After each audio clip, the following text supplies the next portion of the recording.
2025 AFLW Premiers, and they've gone back to back and remain undefeated. 2026 AFLW season has arrived, and we are in for one cracking season. Who can dethrone the back-to-back premiers in North Melbourne? It's time for others to try and dethrone them. Who could it be? Could it be the Demons, who were one step away from a grand final appearance and knocking out the Roos if it wasn't for that last quarter? Could it be the Brisbane Lions, a side that will want revenge on the Roos who have dethroned them in the last two premierships? Could it be the Rising Blues, who have stars everywhere you look? So much talent. Can they put it together in 2026? Could it be the Crows, who have always been down the Roos' back? The future of the competition is in great hands, led by the number one player in the competition, Ella Roberts. Remember the name, Ella Roberts. The number one draft pick, Ash Centra, a superstar from the Pies who is just getting started. Sophie McKay, who brings everything, goal-kicking celebrations and more, an absolute star. Everyone is a star that I'm mentioning right now. Havana Harris, if she wasn't at the Suns, she'd be talked about a lot more. She's already a bona fide star. Ava Usher, Loz Young, Georgia Davies, Charlie Rowbottom, Georgie Prasparkas, Sinead Goody and co. to lead the AFLW competition into the future. Then there's the current day stars. Well, they are stars, and everyone I've mentioned already is stars. We can also add more stars to the competition. Mon Conti, Ash Riddell, Jazz Garner, Ebony Marinoff, and Mim Strom. You've got the goal-kicking stars like Alice O'Loughlin, Blaheem Bogue, Gemma Houghton, Kate Hoare, Bonnie Toogood, Jessie Wardlaw, and Anya Madonna to light up the competition. I've just got that feeling something special is brewing for the Eagles this season. Led by Ella Roberts, co-captains Charlie Thomas and Belle Lewis, a young star in Lucia Painter and co. Will that lead them to the ultimate dream they want? Will it be Carlton led by the McKay sisters, Abby and Soph? The amount of Irish talent on show is amazing. Orla O'Dwyer, Dana Finn, Aisling McCarthy, Blaheem Bogue, and so many, many more. Something special is here. I'm excited. Are you? Let's go! Season 2026 has arrived.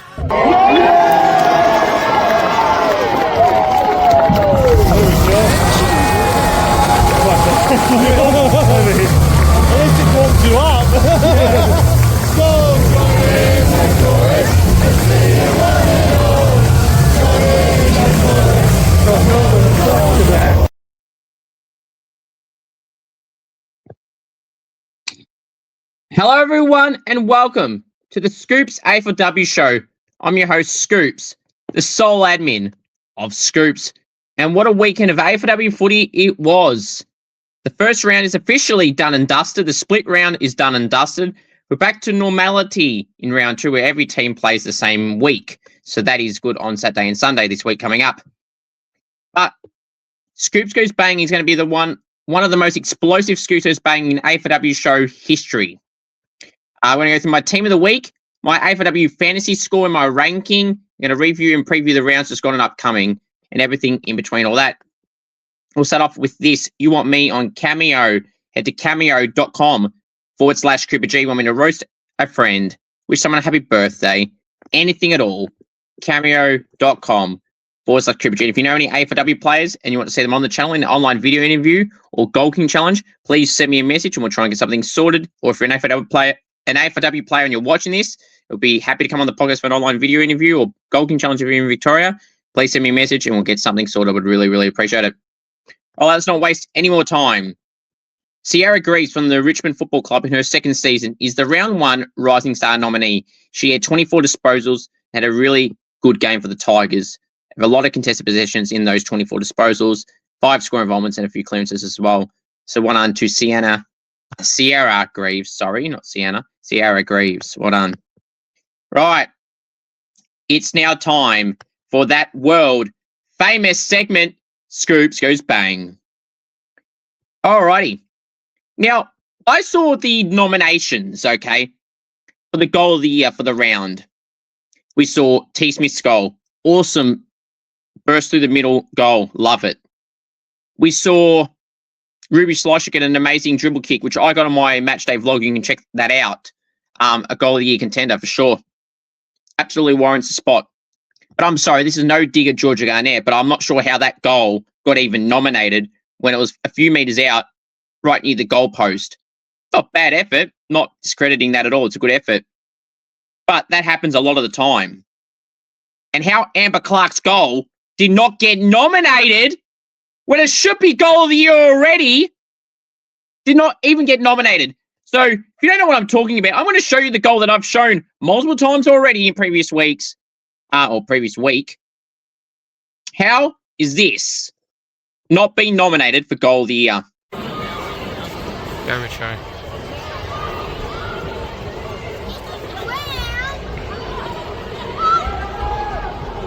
Go, Zoe. Go, Amber. Oh, yeah, Clarke!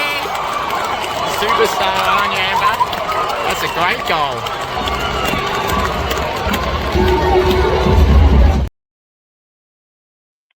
Damn right, it's a great goal, Scoops.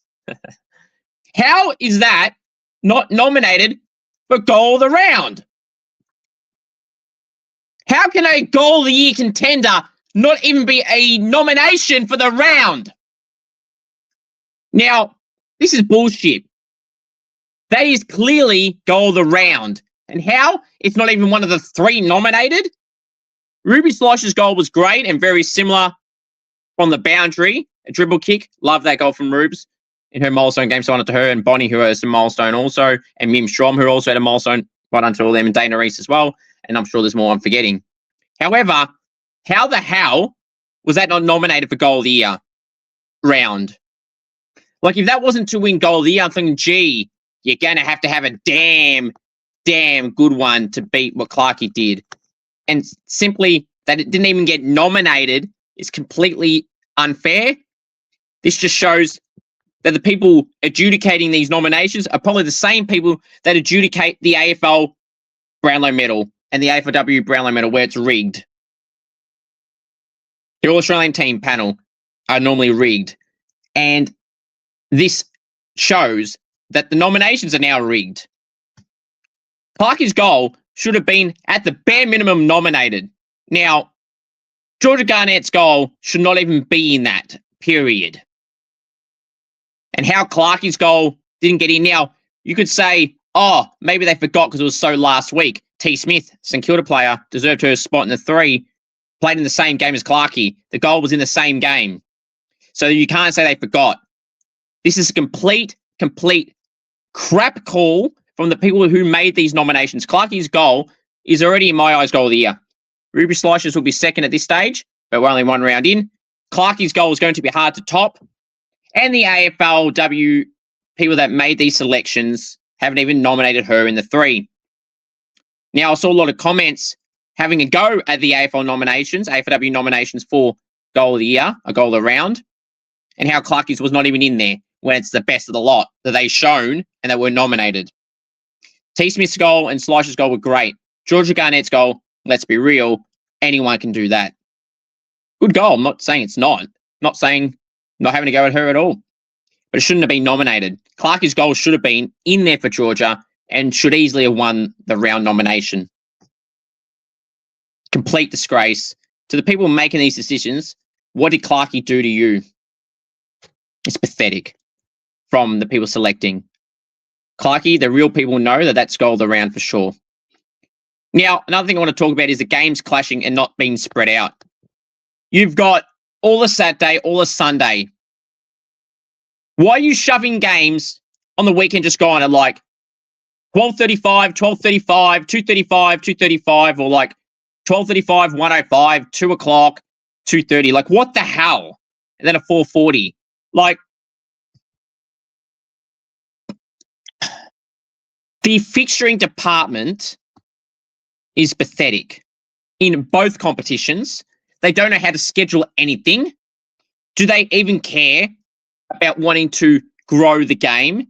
They show they don't care, because if you did, you wouldn't be clashing games back to back or at the same time. People like myself want to go to multiple games, and you're ruining the chances for people to do that when you clash it. You know, like, it's embarrassing. They do this in the men's fixturing as well.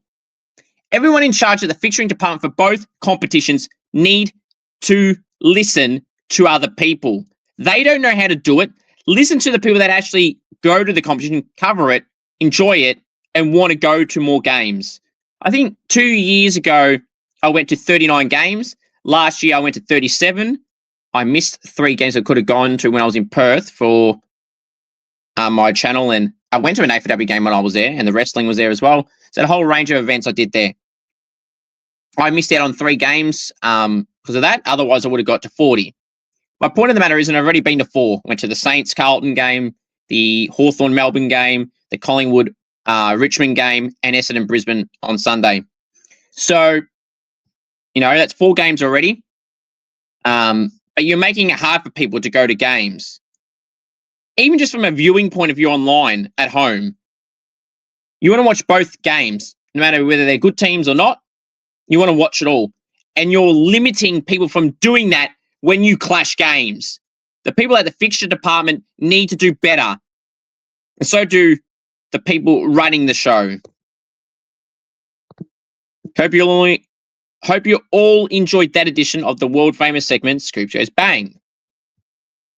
All right, now it's time to go through my Scoops AFLW Round 1 Team of the Week. From the back line, the pockets, Jenna Richardson and Neve McLaughlin. Fullback, Tegan Gurmich. Half back line, the flankers, Jade Allinger and Tani White. Centre half back, Becky Webster. Wingers, Kate Hoare and Ash Riddell. Centre woman, Jazz Garner. Half forward line, the flankers, Alice O'Loughlin and Anya Madonna. Centre half forward, Taylor Smith. Forward pockets, Mia Austin and Blaheem Bogue. Full forward, Dakota Davidson. The ruck, Lucy Wales. The Rovers, T. Smith and Mon Conti. The interchange, Abby McKay, Kathy Spark, Liv Purcell, Amy McDonald, and Tani Evans. Now, the long list of emergencies, I even took some off the graphic because there's so many, and narrowed it down even more. But the names I have written down, Rebecca Beeson, Charlie Thomas, Sarah Goodwin, Belle Lewis, Lily Goss, Bonnie Toogood, Georgia Patrikios, Poppy Schultz, Grace Egan, Sierra Greaves, Eliza West, Chloe Malloy, Ashleen McCarthy, Maggie Marnie, Ellie Dalloway, Talia Randall, Chelsea Bedell, Violet Patterson, Cynthia Hamilton, and Jess Fitzgerald. Now, you're probably going, what the hell? Did you just read another team out? No, that's how hard it was to select. Now, I shortened the emergency list down, so these are the official names that made the final cut.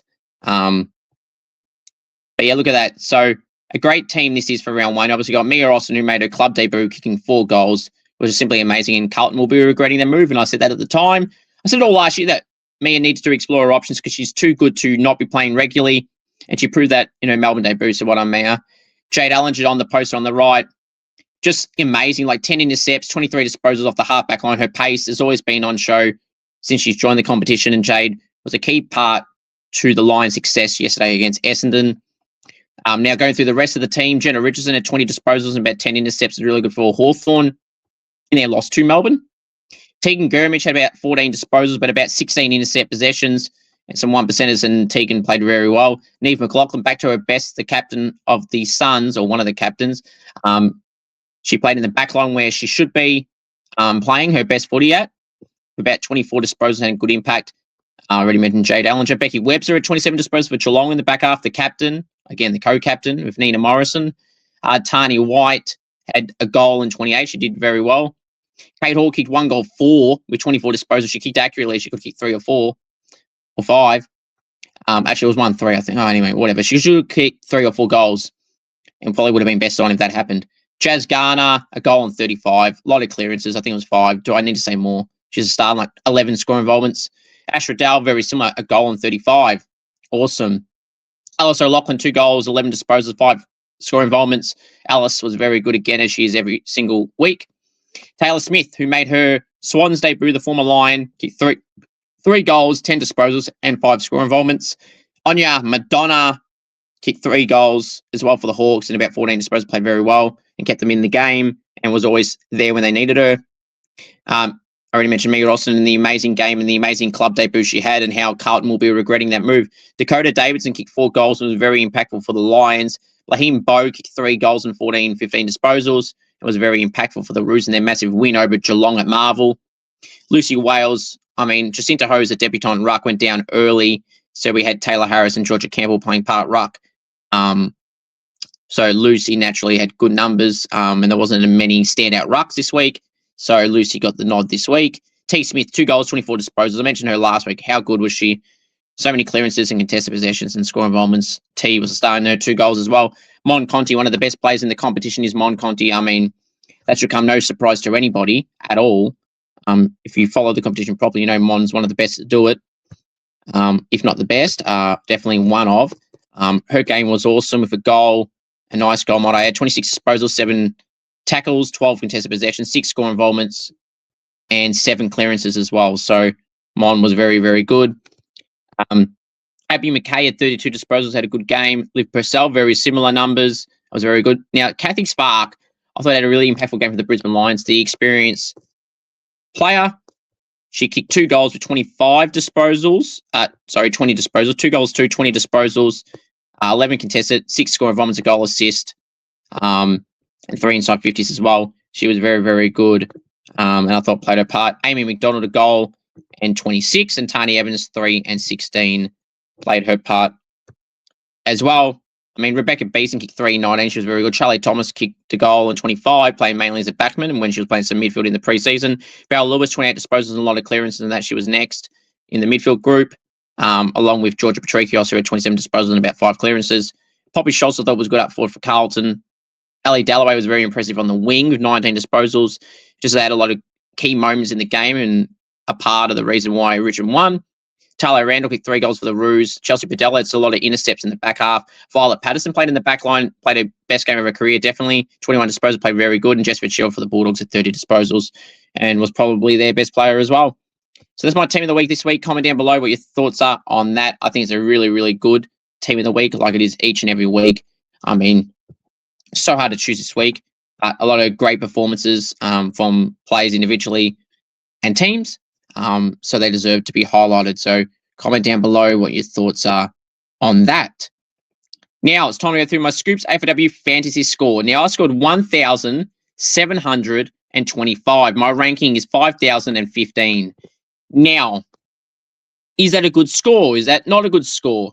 Now, if you follow the men's AFL Fantasy, there is only one extra spot in the ruck compared to the women's one now. It's changed drastically for the AFLW Fantasy this year, which I like. More places to select, the better. The salaries obviously changed and the pricing's a tad different, not really much. The only difference from the AFL one for fantasy compared to the AFLW one is there's one less ruck. So you get 1 ruck spot on the field instead of 2. So, you can finally see who I selected. I made some changes throughout the last week. Obviously, team lineups changed some moves and everything like that. I did not end up having Ava Usher in my team, and I'm regretting that. She had a game in the practice match where she got 4 disposals, and it scared me off, considering she was coming off back-to-back ACLs. But Ava Usher was awesome, and she may be coming into my team. I don't want to confirm that because I don't want to be giving all my trades away. The fact that I mentioned that might mean that she is coming in, but you'll have to wait and see. There's some plays I wasn't happy that I didn't pick in. Some plays I was 50-50 putting in that I did that didn't do as great as I wanted. So, anyway. So that's my score and my ranking there, 5,015. I think a mate of mine's got like 80 points more and he's in the top 1,000. So this just shows you've got to nail every pick, especially early days. My advice to you all is if there's ever any rookies that you haven't got now that are going up or are going to be too much or not worth the value of when you may get them in 2 weeks' time, get them now. Otherwise, you're going to regret it. So you're going to make these bold call moves early. Otherwise, you're going to fall at the back of the pack and miss out on these players. Now, I kept about over $200,000 left in the bank. I had to try a different strategy this year. A lot of rookies I wanted on the team, but then I'm like, I don't want to have too many rookies. That's where you make your money, right? So I was umming and ahhing of all that. But look, I'm happy with how my team looks and everything like that. So let's show you all now. So my defenders I went with were Charlie Thomas, who got 85. Very happy with Charlie. Ella Heads, who gave me nightmares for Supercoach or for Fantasy last year. She got 69 points. I mean, I'll take that. It's essentially 70. Becky Webster, I put in. Not many people did, so I'm very happy that she got 93. The skipper of the Cats, co-captain with Nina Morrison, as I mentioned before. She was awesome, 93 points, 27 disposals. So, I mean, I know that selection, and hopefully people don't start doing it now. Daisy Darcy, I had at the start of the year. Practice match, she had an average game. Quiet game, she played half the game. I put her back in after taking her out that week when she played the game that the stats were up online. Put her back in after adjusting my back line, not having faith in some of the premium defenders that I don't have at the moment, or think they weren't worth it, or they were too much, or injury prone, or something like that. Whole combination of reasons. And Daisy Darcy was essentially a mid-price price, so 66 is not that bad, and she's obviously gone up, as you can see there. Ella Heads went down a little bit, but I'm not worried about that because she's going to be hanging around that price anyway all year. And she's a good player. Former Swan a couple of years ago. Evie Coucher, one of my rookie selections. She scored 53, had a lot of it early. I think she was probably on 40-something at the start of the third quarter or something like that, or thereabouts, or mid-third. Finishing on 53, not bad. She's a rookie player. She's a very good player, one of the best players in this year's draft crop. Yeah, she did pretty good. Charlotte Brewer, who had 20 disposals in one of the practice matches against the Eagles, just 36 points. I'm not exactly thrilled about that. Some of these players you pick in the pre-seasons, like you base it off one or two practice matches, and then the teams play shit or players are out of position, or some players in their main position aren't really playing in their main position. So it may impact some selections there. That's something you always got to think about. But Charlotte Brewer's 36. If she backs this up with another score, 36 or less, I may have to let her out of my team. But I have to wait and see. There may be some other players, especially rookies on the bench, that I may need to get rid of immediately. But if she can get to 45 to 55 bracket for Charlotte, I'm pretty happy with that. But that's my backline. I'm relatively content, though, with that. I think it's a well-balanced side for sure. And a lot of people went for Charlotte Brewer anyway. So, there's that component as well. Now, the midfield here, I've gone Ella Roberts, who got 53. I mean, she was tagged, still had a good game, 1 goal and 16 disposals, played a bit of forward along with the midfield. So, I mean, it's not an ideal score, but everyone would have Ella if you know how to pick a team. She's a superstar, the best player in the competition for a reason. You're allowed to have an off game here and there. She was tagged by Grace Koss, who's a ruck who was tagging now. I don't know, an agile player, but anyway, it's okay. Ella will bounce back this week for sure against Gold Coast. Ebony Marinoff, who was my captain, got 123. Very, very happy with that. That's what Marinoff always does. Ash Riddell, who I had in my side also, got 119. Awesome. Happy with that. Mon Conti had 113. Awesome. Happy with that. Jazz Garner, 130. Very happy with that. Charlie Rowbottom got 91. She had 25 disposals and about 4 tackles. I thought she was still good. 91 is all right. My 2 rookies, Chloe Bound got 70. Very happy with that. Sunny Lappin got 47. If you didn't have Lappin or Bound, you look like an idiot now for not picking them. I know Lappin only got 47, but she's a very good player. Probably one of their best draft crop players that you can rely on for Gold Coast. And obviously my ruck was Mim Strom, who got 84. There was no ruck besides Lucy Wales that scored over 100. And Lucy Wales didn't have a ruck on her, essentially. So, 84 is okay for Mim Strom, who beat Matilda Schultz in that matchup. Look, I'm pretty happy with that team. Stacked it with premiums and rookies. I had Mattia Breed in the preseason, but then when I found out she was playing in the 4 line and played partial minutes in some of the scratch matches, I thought, nope, let her ease into it and then go from there. She goes well, then put her in pretty quickly. Same with Ava Usher. And that's why I put Ava Usher in now. There you go. I'll tell you that. For who, though, you won't find out till next week, I guess, or if you check my team during the round. Which you can join my Scoops Fantasy Club as well, by the way. I should remember that to mention that. There is the league code ZWCPB3EQ. Please join that. We can discuss that. But yeah, if you don't have your premium midfielders, like some people were picking the 900k to 1 million players. It's like, I don't know, there's some good players in that bracket, but they're not safe options. I picked the safe options in Marinoff, Garner, Riddell, Conti, and Ella Roberts, and Charlie Rowbottom even. So, and then the 2 best rookie mids going into the preseason, out of the preseason. So, I mean, play it safe, and my scores have been rectifying my performances, selections. So, really happy with that. But that's the league code ZWCPB3EQ. Please go and join that. All right, so now there's that. Now, let's now move on to my forward line. That's the defenders, you fool. So I went Bonnie too good. She was too good on the weekend in her milestone game. Well done, Bonnie. I'm playing forward though, but you take 72 points. She dropped, I don't know how much, but it wasn't anything significant. It's whatever. Havana Harris, who scored 86. Awesome. Had her in the team late. That practice match where she got 20 disposals made me start thinking, okay, I knew she's a great player, and she's one of the best young players in the competition, but I had to put her in. I did have Ash Century in my team as well, but she had a concussion pre-round 1, so I'll wait a week or 2 for that to put her in, potentially. Ash did get over 60, so it's one to think about as well. Michaela Bowen got 72. Now she's dropping money. Apparently her break even is over 100 just.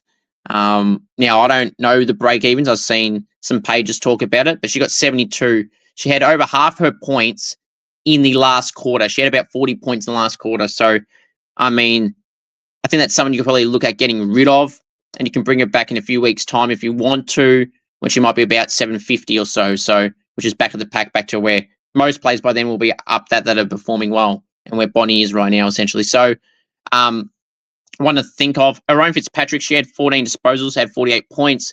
I mean, I thought she played well against St Kilda in terms of, not well where she dominated or anything, but just played a part. But I thought she was a bit stiff to only get 48. Ash Richards didn't play essentially the last quarter, but she's fine now and got 54 points essentially in 3 and a bit quarters, or 3 quarters in a couple of minutes, I guess. So I'd take that from Richo. Very good player, underrated player. And the only rookie in my forward line on the field, Imi Trengove, got 38. She had a goal robbed of her debut goal from the stupid score review. Would have got to her about 50 points. Irrespective of that, she's a good selection, and a lot of players have her. A lot of people have her, and she's a mid forward as well. Like a lot of my team, if you notice that, Bowie, Fitzpatrick, Richo, and Trengove in my forward line are mid forward. So, yeah, so that's those spots. So that is my forward line. Now the bench. The bench is where it pisses me off the most, because there's a few rookie defenders in other positions that I didn't really want in my team. A few players I wanted didn't get picked. So I thought, okay, I better get them because everyone else is getting them to play it safe. And, well, that didn't really work. So let's show you all now who they are. So I had Olivia Crane from Poilade. A lot of people picking her over 40%, I think, at one point. She only got 22. I wasn't planning to pick her at all. I mean, she had a good practice game where she got about 60 points, but everyone was jumping up and down saying you have to pick her. And I fell for it, picking her in the team. If I can get her out, I will. Now, Zoe Wakefar, she was another one I fell for to pick. She got 35. I knew this would happen. I just knew it. But I thought, I've got to play it safe.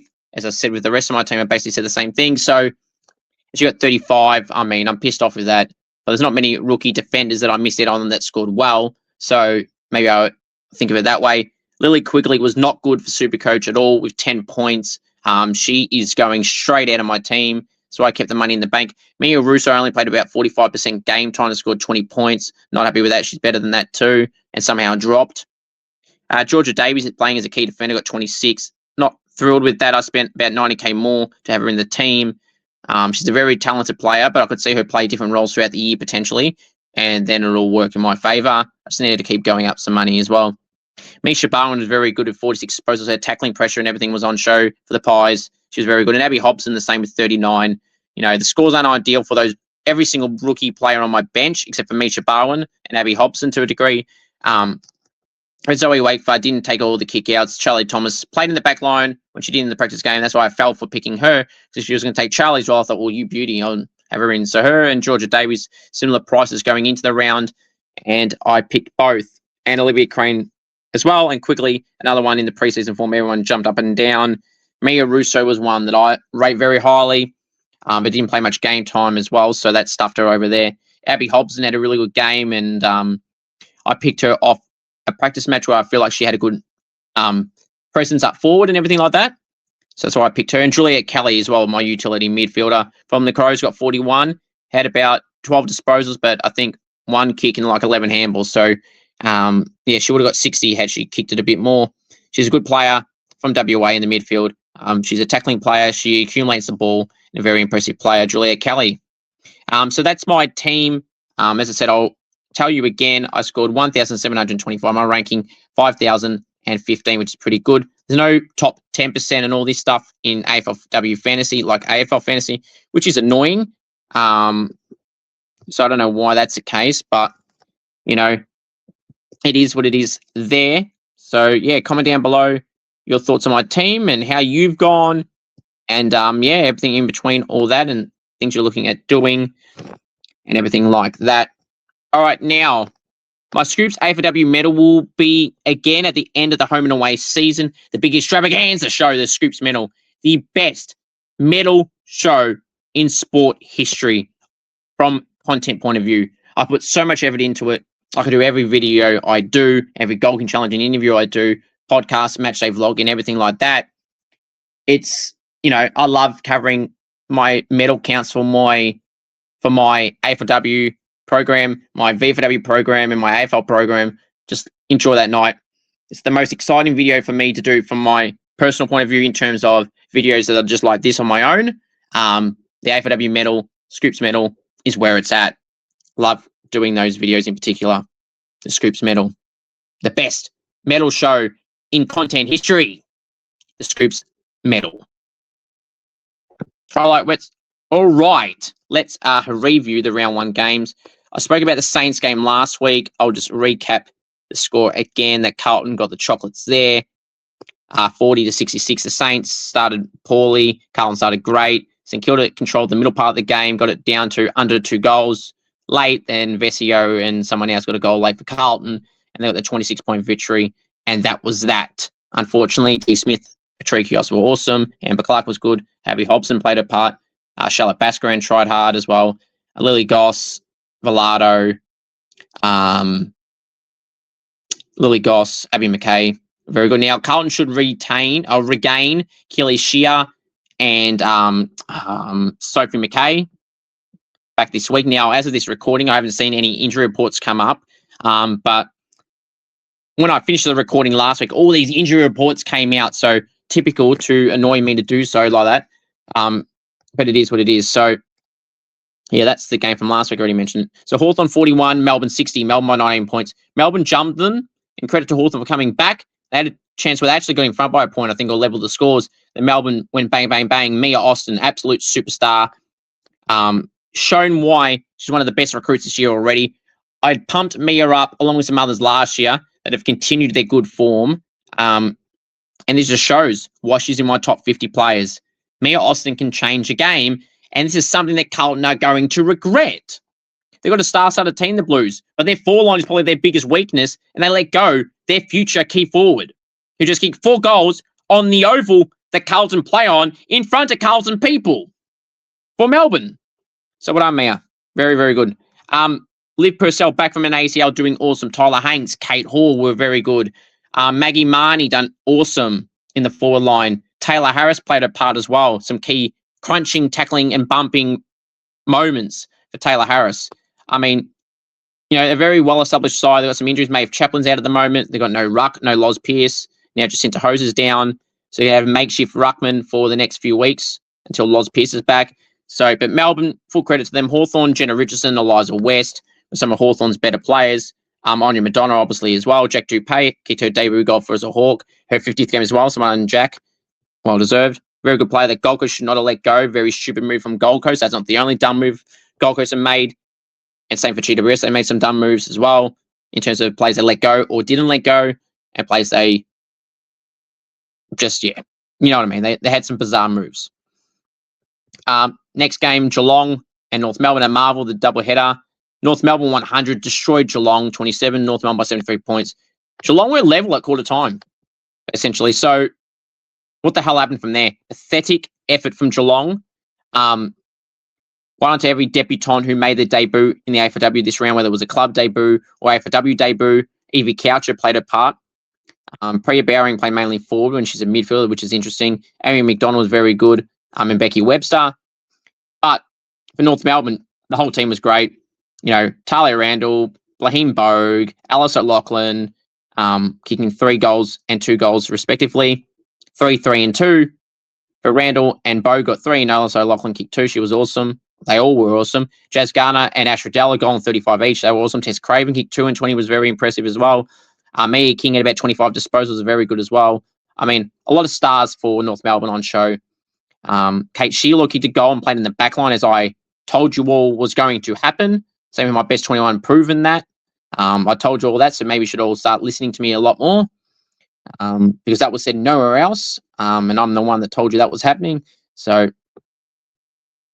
anyway, they were very impressive, North Melbourne, and Geelong after quarter time were absolutely rubbish. And North Melbourne, they're going to be hard to beat. Brisbane and Melbourne will have a say in it as well, and Carlton, but hey, it's going to be hard to beat North still right now. And they've got Emma Carney and a few more still to come back, which is scary for the competition. Richmond 46, Collingwood 28, Richmond by 18 points. Now, my analysis of this game was pretty simple. Collingwood in the first quarter in particular just kept bombing the ball to Libby Graham and a few other Richmond defenders who were just sitting in the back. You know, I don't know if that's a setup, if that's an execution, if it's a skill thing, if it's like something like that. But lower your eyes, hit your targets, take the first options. You know, Richmond just waiting for the ball to be bombing. They were setting up very well, Richmond, and that was impressive from them. Monconti, no one had answers for her. You know, I think Collingwood should have had a few player positions that they could have fixed. Like Mattia Breed is an out-and-out star midfielder. Should be playing in the midfield. Ruby Slusher was playing forward. She should probably be playing in the midfield or in the back line. Now, Ash Centra is obviously coming off a concussion recently, so she's obviously easing into it, you can tell. And she played bloody well, Ash. A goal and 14 disposals. She shows how talented she is. But she'll be playing midfield very soon. I think their midfield should be consisting of Bree Davey when she's back, obviously, as well from her injury. But a fully fit pie side in their midfield should be Ash Centra, Bree Davey, and Britt Benici. And then you have, you know, the Ruby Sloshes if you need to, who can play in the back line as well. She has a good experience presence up forward, Ruby, but I think when they're losing, they need her in the midfield or in the back line, where they need her most. But yeah, the midfield should be consisting of Bree Davey, Britt Benici. So Bree Davey, Britt Benici, Ash Centra, Mattia Breed, Ruby Slisher, Carly Remos, Imi Trengove as well. So that should be their group of midfielders off the top of my head. That should be flowing through the midfield. Richmond were very impressive. Sierra Greaves was really good. Montana Beraldson played a new role in the back line. Olivia Woolmorans kicked 2 goals on debut, was very good. You know, Poppy Kelly was good in the ruck. But yeah, I think this was control that Richmond played the game a bit more smart, set up well and everything like that. Collingwood fought hard to the end. Centra and Slisher kicked some great goals late and gave them a chance very late, but it wasn't to be. And Richmond got the win there. The next game to go through was Gold Coast and the Western Bulldogs. You know, Gold Coast 14 to the Western Bulldogs 40. Bulldogs were 26. They're playing an academy side. That's who the Bulldogs were playing. So, congratulations, you beat an academy side who half their team played their first game, literally. I think there was 11 debutants. 10 AFLW debutants, and Anne Hatchard, who made her club debut. So 11 of the 21 were not on the list in 2025. Now, a few people wanted me to call this out, and I'm going to call this out. For the life of me, Mia Gervin was one of Gold Coast's best players last year, if not their best, one of. Do you want to explain to me why she was an emergency? Now, I don't know what Reece Shaw's doing. I'm sorry, if you're leaving one of your best players from last year out, she's not injured because she wouldn't be named an emergency. And if she's injured, don't name her on the emergency list. She wasn't on the injury list. How can she, one of your best players from last year, be not named? This is the highest level of football.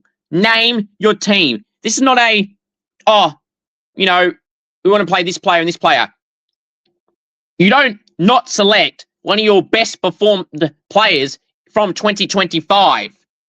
Baffling move. On top of that, Katie Lynch, you brought across a few years ago, had some injuries over a time, a reliable defender. Why is she not in this side? You could have used Amia Gervin and Katie Lynch in your back line.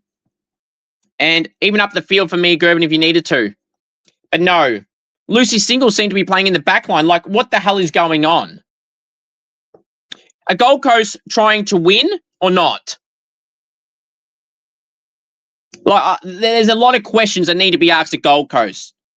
You're going to lose big name players if you continue to dish out bad performances and playing players out of position that should be in their midfield, in their main role, or in Mary Gervin's case, out of the team. And Katie Lynch the same. Jamie Stanton, an experienced forward, wasn't in the team as well. Like, I don't know what the hell's going on at Gold Coast. They're a mess at the AFL level at the moment. And now it's trickling on into the women's side.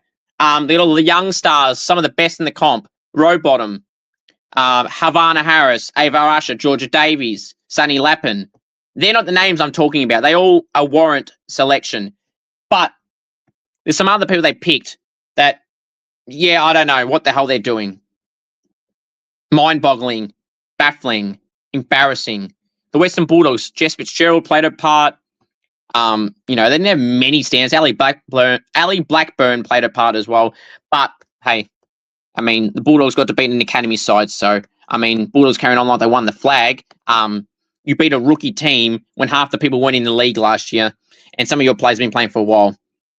Some moves that the Western Bulldogs didn't do either was not selecting Ali Gavalis and Lauren Arends. Like, I mentioned that Ali Gavalis should leave the Western Bulldogs and be valued somewhere else. She was more valued at North Melbourne than she is at the Western Bulldogs. I mean, she's a very talented player. That experienced mid-forward can play that role well, like what Blackburn's doing. But you're not giving her the opportunity to do so. I mean, you lost your number one pick, Chrissy Lee Weston-Turner. Brooke Barwick was a top 10 selection as well. She's going to go to Tasmania the way you're going. This just shows the recruiting of your top 10 picks. Outside of Grigg and McDonald, you've failed with most of your other selections, mainly because of your own fault. Not so much the individual players, but more the team. Don't pick someone and then not play them. Then you lost Weston-Turner to the North Melbourne Football Club because you refused to accept their trade offer in the second round. Well, newsflash, you got nothing for your number one pick of 2 years prior to that. Who looks stupid now? Not North Melbourne. They're laughing. And yeah, she didn't play on the weekend, but they don't need to. Their team is stacked. You're just giving them a number one draft pick from 2 years ago or so for nothing. So bravo. You've helped North Melbourne be even stronger. When they lose Carney and Sheila and Emma King and players like that, they got the options right there. You just handed it to them. Mind-boggling. You don't develop your players very well. Besides McDonald and Grigg definitely has been very good. McDonald here and there. The rest, you haven't done well, and that's mainly your own fault. And that's not necessarily the coach's fault. That's not the coach's fault necessarily. In Tam, it's not really her fault. It's the club as a whole, the development staff and all those type of people and people in other roles and people that coach the lines of where these players are playing. Sure, Tam has to take some blame being the head coach and the main person who picks a side, but everyone around her have got to take the blame as well. It's not just her. So, yeah, pathetic. You got the win, but congratulations, you beat Gold Coast. I mean, everyone will be doing that this year. Maybe GWS won't, but everyone else will. So, it is what it is there. So, Adelaide 53, Sydney 61, Swans by 8 points. What a win for the Swans. Probably people thought Crows would win this. Swans lost a few players in the off-season, so did the Crows as well, to be honest. But it was great seeing how clutch Amy Brown was in her debut. 11 disposals and the sealer goal with about 30 seconds to go. They were up by 2. Clutch, Amy Brown. Debut goal, debut game. So many injuries she's been through the last 2 years. Was a Richmond replacement player. Didn't get a game, was injured a little bit there. Came to Sydney, injured a little bit last year as a replacement player as well. Got a debut game in round 1. Absolutely done well and earned her spot. So well done, Imi. Very, very good.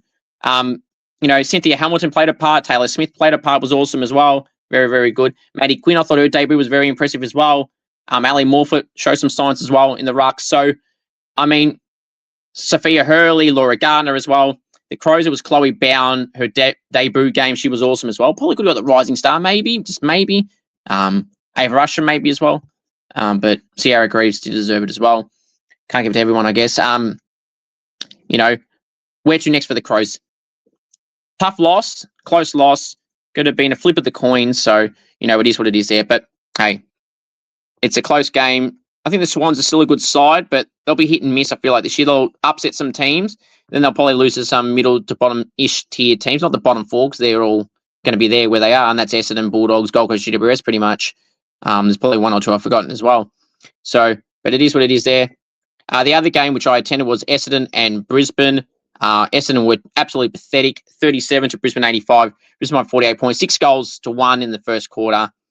It might have been 0 goals actually. Anyway, 6 goals to 1 or 0 in the first quarter. Kathy Spark, Dakota Davidson, Jade Ellinger was awesome. Her pace off halfback was on show. Marlo Graham on debut, 20 disposals and a goal for the young recruit or draftee. She was very impressive as well. Should return as well. Lily Rose Williamson burst through some packs of 15, 16 disposals in the midfield. They did not have Ali Anderson or Courtney Hodder, who was a laid out. Apparently a calf injury for Ali Anderson. I don't know, as of this recording, what the go is there, but hey, they did pretty well without those two, and Essendon are in for a painful year yet again in both the men's and now again the women's competition. Bonnie Toogood was Essendon's best player. I thought Chloe Adams showed some good signs as well.